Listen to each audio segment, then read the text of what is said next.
Hi everyone! Hey baby dragons! So, nabalitaan niyo naman yung nangyari. And ngayon, ako'y okay na. At gusto ko lang po talaga magpasalamat sa mga taong sumusuporta sa akin.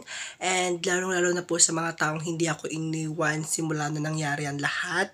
And nakasuporta pa rin hanggang ngayon sa akin. Lagi niyo pong tatandaan na mahal ko po kayo and gustong-gusto ko pong magpasalamat sa pagsuporta niyo sa akin sa araw-araw po and sa mga taong nakakakilala sa akin at kinampihan po ako sa lahat ng nangyari.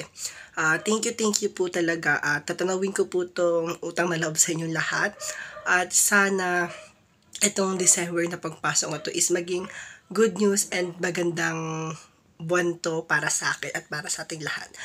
Advance Happy New Year and Merry Christmas po. Then good luck sa ganda ng classroom and sa parol ninyo. Maraming salamat po, Baby Dragons.